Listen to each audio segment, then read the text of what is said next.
Velkommen alle sammen. This video is about the legendary meteoric rise to power that was achieved by Viking King Harald Fairhair. So you all know him as the first King of Norway, whoop-de-doo. Most people don't care too much about that, but that's because most people don't understand the significance of what Harald Fairhair did and how he shaped the world at this time. He unified Norway under one throne when it had previously been small competing tribes for thousands of years, and the uniting of Norway and forming its relationships with foreign kingdoms actually helped shape the history of Europe and the world for many generations to come.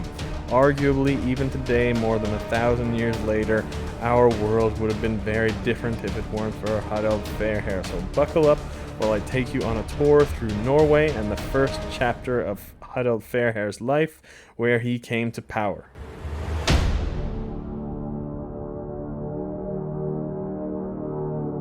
So, our story begins in the start of the Viking Age and the early 800s. As I mentioned, Scandinavia was still at this time living more tribally as opposed to the large unified kingdoms that were in place in the rest of Europe by now. Norway was split up into many different territories led by smaller chieftains and petty kings. Two of these kings that ruled in Norway at the time were named Halfdan the Black and his brother Olav Gudrøsson. So what was so special about them? There were a bunch of kings in Norway. Well, it's because these two kings were the last surviving members of the Yngling dynasty at the time, the lineage that ruled all over Scandinavia for hundreds of years that were considered to be descendants of the god Odin himself.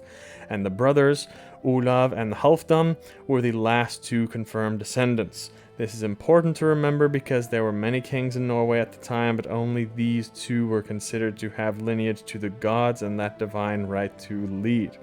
Olav Gudrøsson ruled in the Vestfold region of Norway, right near my home, where you can actually find his sacred burial mound just outside of Sandefjord.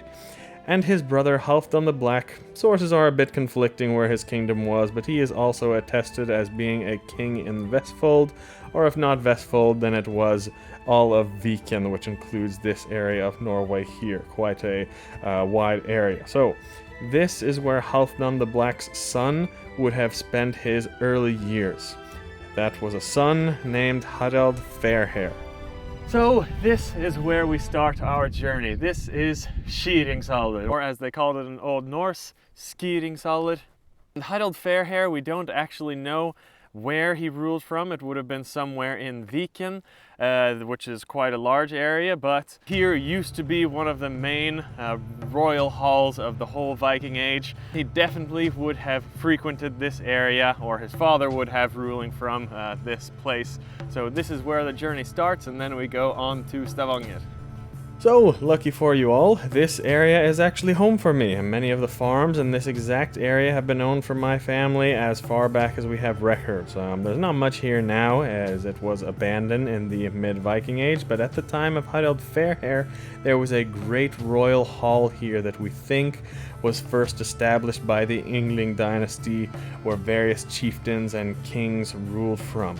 This is also just a 10-minute walk from the major trading town of Kaupang at the time, and also a very sacred temple was right nearby where all of this area of Norway and Sweden would come to practice their holidays and sacrifices.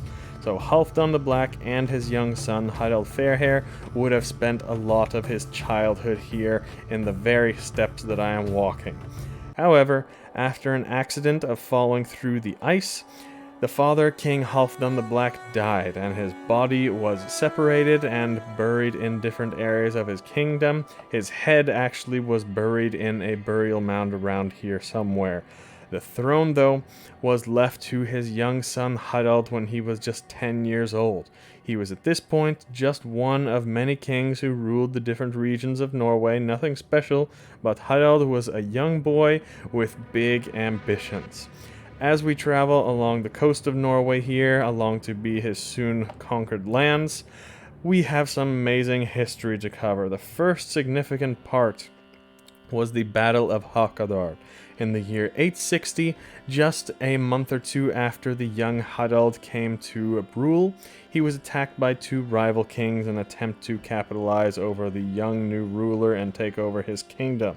But the young Harald's forces, also with the help of his uncle, fought these challengers off. Harald continued, and he ruled along throughout his teenage years, but at some point in his testosterone-filled adolescence, he came across a beautiful princess named Gyða that he wanted to plow. This is the legendary story you have all heard about. Harald was feeling a bit horny, and he wanted to marry Gyða. She refused to marry Harald, and she said she would only marry him if he had become king over all Norway. At the time, this was more of a joke, because this was thought to be an impossible task. You couldn't just conquer all the small tribes and kingdoms in Norway. No one had even come close to doing a part of that. But Harald took this seriously, and Harald is where he took his famous vow not to cut or comb his hair until he was the sole king of all Norway. This is actually where Harald's first nickname came from, which was actually Harald Luffa, meaning thick or tangle hair, because he didn't cut or comb his hair for many years.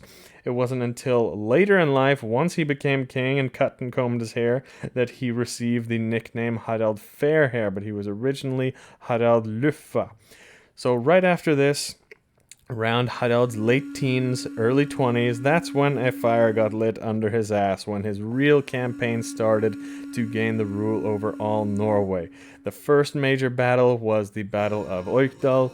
He conquered the areas around the Trondheim area, and all the chieftains there swore an allegiance to him, and that was really the most popular, powerful area of Norway throughout the whole Viking Age.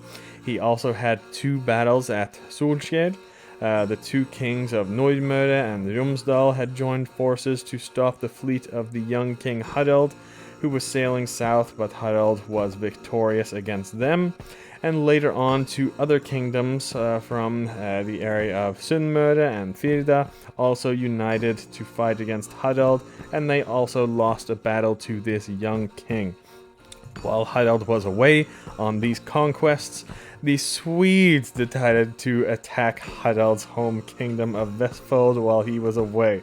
The Swedes, you should know better than to challenge the Norwegians, so Harald of course retaliated when he got back and went on a series of conquests into Sweden. These were called the campaigns in Götaland by Harald, and he won against every Swedish king, even if he was outnumbered most of the time, and he took a large part of Sweden under his rule too. Harald Fairhair simply could not be beat in battle. Obviously, this would have been very frustrating to all the other Viking kings of the time that a 19-year-old kid was coming in and whooping their asses. So the older generation was a bit butthurt by Harald's success, but to all the young fighting age men at the time, they looked up to Harald. They flocked to him from all over the country, all over Scandinavia, because of his legendary status and reputation of never losing a battle. And remember, Harald was the last in a line that was descended from the Allfather Odin, so Harald was on top of the world, but his hardest and most important battle was still yet to come. So the next stop on our journey is right here at Sverdifjell in Stavanger, and this is Refsfjord. Harald Fairhair had quite a few battles that he fought on his way up to glory, but this is regarded as the main one, which kind of solidified his rule as the first king of Norway, or at least the first recognized king of Norway under the places that people care about. And these swords were built in the 1980s. These are not so old, but they signify this battle where Harald Fairhair came to rule, and this one symbolizes him, and the other two symbolize the other powerful kings that he defeated. So this was the next step on his path to glory. So Hafrsfjord was one of the great battles in Scandinavian history. This battle may have well been the largest in Norway up until that point, and for a substantial time afterwards. And to do it justice, I will read from our oldest and most detailed source we have on this battle, coming from Heimskringla. News came in from the Southland that the people of Hordaland and Rogaland, Agder, Telemark were gathering, and they were bringing together ships and weapons and a great body of men. The leaders of this were Eirik, king of Hordaland, Sulke, king of Rogaland, and his brother Earl Sota, Kjotve the Rich, king of Agder, and his son Thor Haklang from Telemark, along with his 2 brothers. Also, Roald Hrig and Had the Hard. So when Harald got certain news of this, that they were assembling a massive force to beat him, Harald also assembled his forces. He set his ships out onto the water, made himself ready with all of his men, and set southward along the coast, gathering many people from every district. King Eirik heard of this when he came south of Stad, having assembled all the men he could expect, and then he proceeded to meet the force with which he knew was coming to help from the east. The whole met together north of Jadar and went into Hafrsfjord, where King Harald was waiting with his forces, and you can see this fjord right here along the video. The great battle began, which was both hard and long, but at last King Harald gained the day, and there King Eirik fell, King Skulke with his brother Earl Sota, Thor Haklang, who was a great berserker, had also laid his ship against King Harald, and there was above all a measure of desperate attack until Thor Haklang fell, and the whole ship was cleared of men, and then King Kjotve fled to a little isle outside on which there was a good place of strength, but after that his men fled as well, some to their ships, some onto the land, and then later ran southwards over the county of Jadar. So this is all right here where you're seeing right now. One of the greatest battles that was ever fought in Norway, and the most significant. When Harald won, he declared himself king of all Norway, but really he wasn't king of all Norway. The correct word to refer to him is called the Þjóðkonungur, the people's king of Norway, because there were still many parts of Norway that were not under his rule, like in the north in Rogaland or Finnmark, or up in the mountain areas, for example. These places could not be conquered even many hundreds of years after this, just because of the difficulty accessing these places. It's very hard to bring a big army into these areas to conquer them. But we're talking about basically all the accessible and significant areas of Norway is where Harald ruled over and unified, and he did it ruling from this area right here. So the next stop on our journey brings us here to Avaldsnes. So once Harald Fairhair solidified his rule in the Norwegian throne, this is where he set up to rule from. This would be where his royal hall was.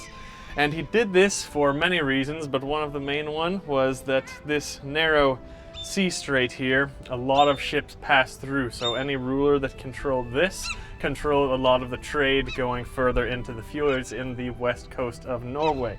But what people don't know is, starting with Harald Fairhair and some later kings, including Olav Tryggvason, they decided to rule from here too, but Avaldsnes has actually a much more ancient history than that, with royal chieftains going back to the Bronze Age and even some history with the Ice Age. So we're about to check out some of that history now.